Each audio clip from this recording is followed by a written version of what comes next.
Hi viewers, welcome to Aadan మరోకోణం. నేను మీ ప్రసాద్.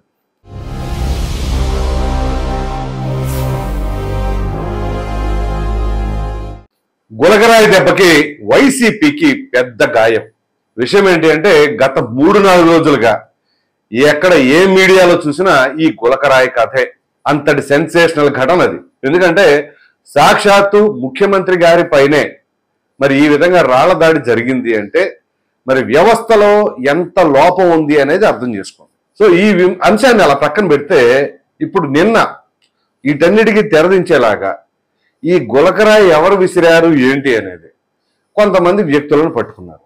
ఇక్కడ కొన్ని కీలకమైన అంశాలు ఉంటాయి, జాగ్రత్తగా వినండి. ఈ వీడియోని ఎక్కడ స్కిప్ చేయకుండా ఉంటే ప్రతి ఒక్క అంశాన్ని కూడా మనం విశ్లేషించుకునే ప్రయత్నం చేద్దాం. సో ఇందులో మొట్టమొదటిగా మరి ఎవరిని పట్టుకున్నారు అంటే కొంతమంది కుర్రవాళ్ళు, లేదా ఇంకా గట్టిగా మాట్లాడవలసి వస్తే మైనారిటీలు, సతీష్ మరియు ఇంకో 4 అంట. సో వీళ్ళు ఏం చేస్తారు, మైనారిటీలు అట. ఇక్కడ చూడండి, అక్కడ మైనారిటీలు దొరికారు. సో అతను జేబులో గులకరాలు వేసుకెళ్ళాడు, జేబులో వేసుకెళ్ళాడా ఏంటి ఇవన్నీ పక్కన పెడదాం. కానీ వీళ్ళు మైనారిటీలు. అసలు గొడవ ఏంటి అంట, వీళ్ళకి మద్యం ఇచ్చారంట కానీ డబ్బు ఇవ్వలేదు, 350 రూపాయలు.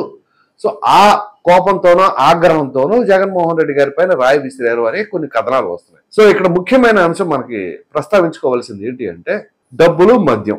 సాధారణంగా జగన్మోహన్ రెడ్డి గారి కోసం స్వచ్ఛందంగా ప్రజలు వస్తున్నారు, బ్రహ్మరథం పడుతున్నారు, ఎక్కడికి వెళ్ళినా అశేష జనవాహిని అని చెప్పేసి అంటున్నారు కదా.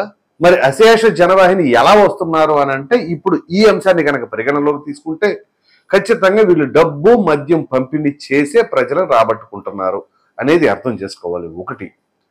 2, అసలు మైనారిటీ అంటే వాడికి ఓటు హక్కు కూడా ఉండదు. మరి అటువంటి వాడిని ఎందుకు తీసుకొస్తున్నారు అంటే వాడి ఓటు హక్కు ఉందా లేదా ఇవన్నీ ప్రక్కన పెట్టేసి వాళ్ళని తీసుకొస్తున్నారు. తర్వాత ఇంకా కీలకమైన అంశం ఏంటి అంటే వీళ్ళు ఆ మద్యం సేవించో లేదా గంజాయి కొట్టో ఈ విధంగా చేశారు అంటున్నారు.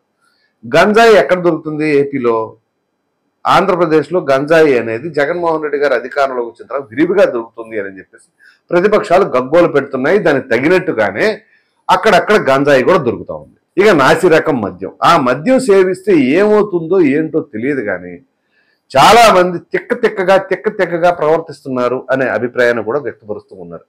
సాక్షాత్తు మద్యం సేవించే వాళ్ళు చెబుతున్న మాటలే ఇవి.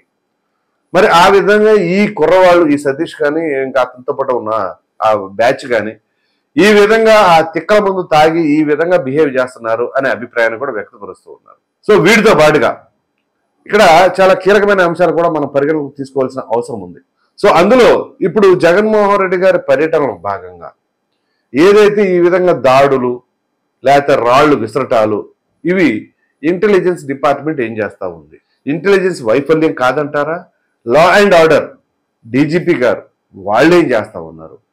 చీఫ్ సెక్రటరీ జవహర్ రెడ్డి గారు ఆయన ఏం చేస్తున్నారు? సో ఇవన్నీ వ్యవస్థలో లోపాలు కదా. పైగా డైరెక్ట్గా సీఎం గారు వస్తుంటేనే ఈ విధంగా ఉంటే ఈ లోపం ఎక్కడుంది? కరెంటు కోత. అసలు కరెంటు కోత ఉండటం ఏంటండి? సాధారణంగా ఒక మంత్రి వస్తున్నప్పుడే అధికారులందరూ కూడా అలర్ట్ అయి ఉంటారు. అటువంటిది రాష్ట్ర ముఖ్యమంత్రి అక్కడికి అడుగు పెడతా ఉంటే కరెంటు కోత విధించటం, అదే సమయంలో ఇట్లాంటివి జరగటం, మరి దీనిపైన అనేక రకాలైన అభిప్రాయాలు వ్యక్తపరచడం. సో ఇదంతా ఒక ఎత్తు అయితే ఏదో నాన్నా పులి కతిలాగా ఏదైనా సరే ఎన్నికలు వస్తున్నాయన్నప్పుడు ఇట్లాంటి జగన్మోహన్ రెడ్డి గారి పైన జరుగుతాయని చెప్పేసి సాక్షాత్తు జనసేన అధినేత పవన్ కళ్యాణ్ గారు కూడా అభిప్రాయం వ్యక్తం చేశారు. సో ఈ అంశం కొంచెం అక్కడ పక్కన పెడితే జగన్మోహన్ రెడ్డి గారి పైన దాడి ఎప్పుడైతే అంటే ఈ రాళ్ల దాడి జరిగిందో దీనికి ఇమ్మీడియట్ గా వైసీపీ నాయకులు ప్రెస్ మీట్లు పెట్టి మాట్లాడింది ఏంటి? ఇదిగో చంద్రబాబు నాయుడు గారు వెనకాల ఉండి చేయించారు, అలా చేయించారు, ఇలా చేయించారు.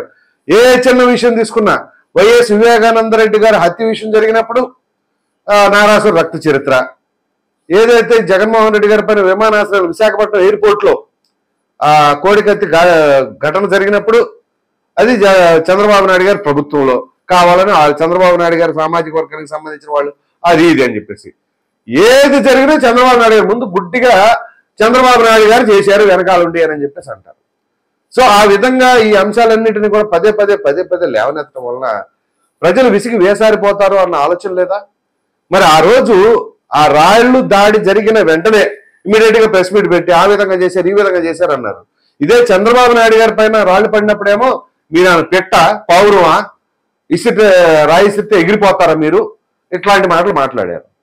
సో ఇప్పుడు దాని తర్వాత జరిగిన ఈ ఘటనను చూస్తే మరి జగన్మోహన్ రెడ్డి గారిని కూడా ఆ విధంగా అనరా? సరే, ఆ విషయం పక్కన పెట్టండి. ఇప్పుడు ఏదైతే వీళ్ళు పదే పదే చంద్రబాబు నాయుడు గారు వెనకాల ఉన్నారన్నారు, మరి ఇప్పుడు పోలీస్ శాఖ వారు ఇదిగో సతీష్ అనే వ్యక్తి, వాళ్ళు అది కూడా విజయవాడ సింగనగర్కు చెందిన ఒడ్డెర బస్తీకి సంబంధించిన కుర్రాళ్ళు అంట. వాళ్ళేదో రోజువారీ పని చేసుకుంటూ ఉండేవాళ్ళు, వారికి ఏమి సంబంధం లేదు అని వార్తలు వస్తా కథనంలో కాదు, వాళ్లే చేశారు అని చెప్పేసి పోలీస్ శాఖ వారు చెప్తారు. సరే, అది ఏంటి విచారణ జరుగుతూ ఉంటుంది. మరి ఇప్పుడు ఏదైతే వైసీపీ నాయకులు పదే పదే చంద్రబాబు నాయుడు గారు వెనకాల ఉన్నారు అని చెప్పేసి అప్పట్లో మరి మాట్లాడారో వారందరూ ఇప్పుడు దీనికి ఏదో సమాధానం చెప్తారు. నాలుగు కలుసుకుంటారా? వైఎస్ వివేకానంద రెడ్డి గారి హత్యలాగా నారస ప్రత్యర్థిని అన్నారు కదా జగన్మోహన్ రెడ్డి గారి సాక్షాత్తు. అప్పుడు చివరికి సిబిఐ వాళ్ళేమో ఛార్జ్ షీట్ లో తన సోదరుడు అవినాష్ రెడ్డి గారి పైన నమోదు చేశారు, భాస్కర్ రెడ్డి గారి పైన నమోదు చేశారు. మరి దానిపైన ఏమీ స్పందన లేదు. ఇప్పుడు అదే విధానంలో ఇక్కడ రాళ్ళదాడి, మరి దీనిపైన ఏముంటుంది? ఇక్కడ ఇంకా కొన్ని లోతుగా పరిశీలించవలసిన అంశాలు ఏంటి అంటే, అసలు ఈ సతీష్ అనే వ్యక్తి నిజంగానే చేశాడా, లేదు ఈ కేసుకు సంబంధించిన అంశం వీలైనంత త్వరగా క్లోజ్ చేసేయాలి అనే ఉద్దేశం పైన ఈ వ్యక్తుల్ని అమాయకులైనా తీసుకొచ్చేసి వాళ్ళకి ఎంతో కొంత ముడుపులు మభ్యపెట్ట ప్రలోభాలకు గురి చేసి వాళ్ళకి ఇచ్చేసి అదిగో ఈ విధంగా మేమే చేసామని చెప్పేసి వాళ్ళపైన తీసుకొచ్చేసి ప్రయత్నం చేసి ఈ కేసుని ఎక్కడితో దులిపేసుకోవాలని ప్రయత్నం చేస్తున్నారా?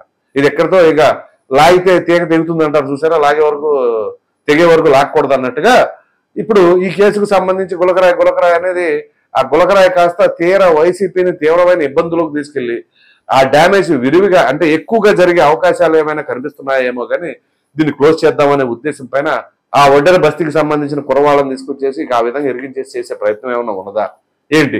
ఆ దుర్గారావు అనే యువకుడు అనే కుర్రవాడి తల్లి కూడా మాట్లాడింది, అసలు మా బాబు అక్కడ లేడండి, ఇంట్లో ఉన్నాడు, కానీ అతనితో పాటు ఉన్నాడని చెప్పేసి తీసుకెళ్లారు అని చెప్పేసి. అంటే ఇవన్నీ మాట్లాడుతున్న దాన్ని బట్టి చూస్తుంటే ఇక్కడ కావాలని ఈ విధంగా చేశారు వైసీపీ నాయకులు అని చెప్పేసి అభిప్రాయాన్ని కొంతమంది వ్యక్తపరుస్తుంది.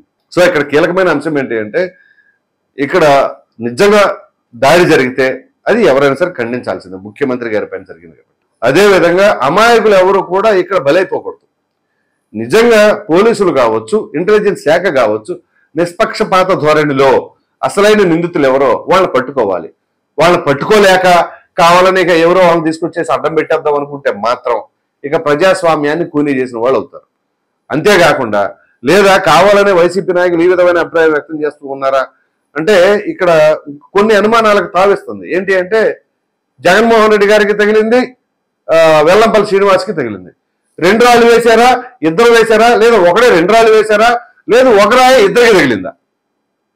సో అది రాయా బాలా ఎగురుకుంటే ఎలా తగులుతుంది అని చెప్పేసి మరికొంతమంది అభిప్రాయం వ్యక్తపరుస్తూ ఉన్నారు. సో ఇట్లా ఈ గులకరాయి కథ అనేది ఎక్కడి నుంచి ఎక్కడికి వెళ్ళింది అంటే, మొదట్లో జగన్మోహన్ రెడ్డి గారికి దెబ్బ తగిలింది అనగానే ఇప్పుడు సాధారణంగా ఎట్లా ఉంటుందంటే సెక్యూరిటీ ఫోర్స్ ఉందండి, ఆ సెక్యూరిటీ ఫోర్సు ఇమీడియట్ గా దెబ్బ తగలంగానే ఏం చేస్తారు, ప్రొటెక్షన్ కింద చుట్టూ వచ్చేస్తారు.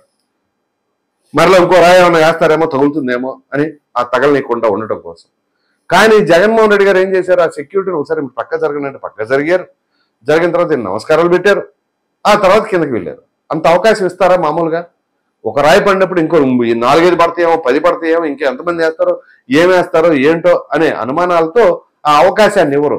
కానీ జగన్మోహన్ రెడ్డి గారు ఆ తర్వాత మరలా నమస్కారం పెట్టేది ఎందుకు చేశారు?